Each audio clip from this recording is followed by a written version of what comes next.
Hey, this is Jordan from Jersey, and this is what I thought of the comics I read the week of December 2nd, 2009. And yes, it's December, it's snowing, also raining, but that's not going to stop me from bringing you some comic reviews. So, let's get right to it. Now, last week, there was a lot of comics and reviews. You know what, I kind of want to apologize. 30 minutes of reviews to watch for 2 weeks worth of comics is a lot.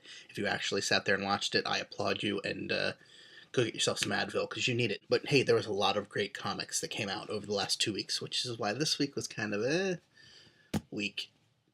Next week will hopefully be better. This week there's one good comic out of the three I bought, and the other two weren't bad. They just weren't really anything wonderful. Let's get right to it. Now, hopefully next week I'll have a review of the Dark Avengers annual for you. My shop never got their shipment this week, so didn't read it, so can't review it. I saw reviews everywhere else, though, which means it must be out, presumably. So hopefully it comes next week, and I'll get you a review then, because I want to read it. But the closest thing to Dark Avengers Annual I can bring you right now is Siege, the Cabal one-shot. Now, last year, right about this time, Dark Reign, the Cabal, I think it was called, came out. And that kind of set up, hey, this is Norman Osborn and his group of supervillains are going to be running things, and you knew it wasn't kind of going to really last, but it was interesting, and you found out that Norman had some kind of really superpowered guy that had everyone scared into submission. So this particular issue was touted in a lot of the other comic ads as, hey, you're going to find out who Norman's big bad weapon is. You don't. You don't? Marvel, I don't like it when you lie to me. Just, come on. We do see him in shadows. I'm going to assume him. Taskmaster specifically says, what is that? So that leads me to believe that it's not necessarily human, but I'm going to go with male just because why not? We see the Thing in shadows, and we see Doom, or Doombot, actually get taken down by it, but we have no idea what it is yet. So, can you get to that, Marvel? Please? Now, the actual Cabal has changed a pretty good amount since we last saw it, or first saw it, I should say, in Dark Reign, the Cabal. Loki is no longer female, or appearing to be female, which is good because that was creepy.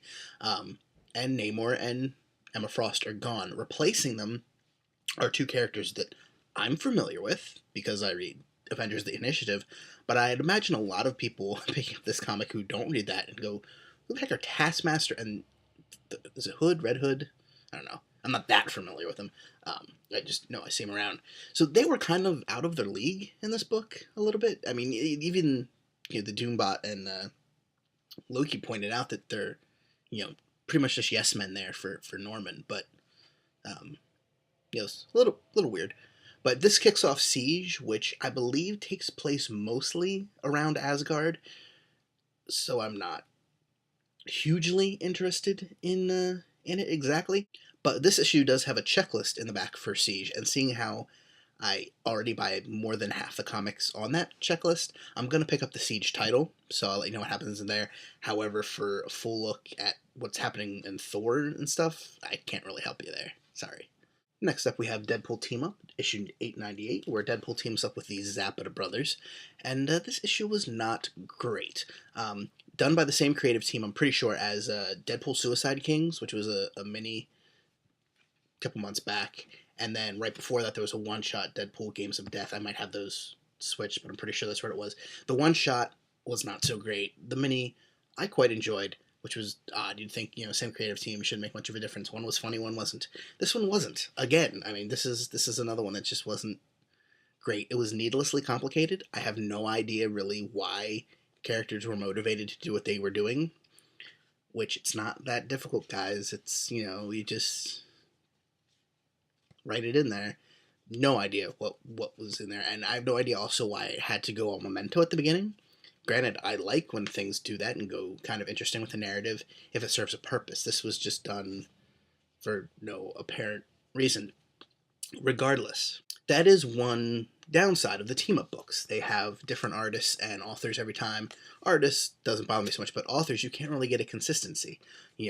I liked the last issue of Deadpool Team-Up, but that had a different writer than this one, and the next issue presumably will have another different writer, and after that. So you can't really say, oh, I really like X title, because It's got, you know, a great creative team. The team switches all the time. So Marvel, if you're listening, you should get a dedicated team onto Marvel Team Up. No pun intended. Because otherwise, the book is not really something I need to pick up every week. I've already got 2 other Deadpool titles. One which is great, one which is pretty good. So this needs to stack up or it's getting dropped. Sorry. But there was one book I really did like this week, and that was Spider-Man Noir, Eyes Without a Face, issue 1 of 4, I think. It's issue 1. The variant cover doesn't say how many issues it's out of. Anyway, don't think I was doing these reviews back when the first Spider-Man Noir mini came out, but it was pretty good. I also picked up the first issue of the X-Men Noir, did nothing for me, and I didn't pick up any of the other ones. The Spider-Man Noir, though, it's pretty cool. Spider-Man's powers are more magic-based. I mean, they're still the same powers, but where he gets them is more magic-based. Kind of like if you were reading Amazing Spider-Man back during J. Michael Straczynski's run, which is when I first started reading Spider-Man. He made it kind of more, it was, you know, Spider Totem and all that kind of stuff based, which I kind of liked. It was an interesting twist. I know a lot of people hated it, sorry.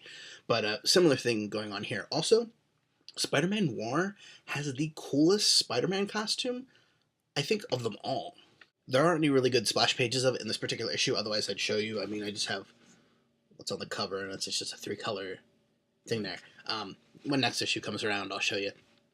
I don't feel like digging through my long boxes to find the first mini. Anyway, the first mini, really good. I liked what they did with a lot of the villains. Vulture was really creepy, in particular. He's the one that sticks out to me. I remember Kraven the Hunter was in there, Green Goblin. This book, we have Doc Ock, who's different. I don't really want to give away how he's different, and I'm not even sure I like how he's different, but he's different. I'll leave it at that. If you want to check it out, you can. I'll say he's a little different. Also in this issue, we have a noir version of Sandman, who's, we don't really get to see any powers, so there's no real word if he has any, but he still gets to bust some heads, literally. And also a new villain, maybe. It's probably what the Eyes Without a Face is based on. Black mask, red eyes. Not entirely sure who he could be. I need to look through the first mini just to remember what villains were actually in there. Not that it's precluded that he couldn't be any of them because it's a mask, so he could be any of them in a mask. But just interesting to go know who he is. Interesting book, though.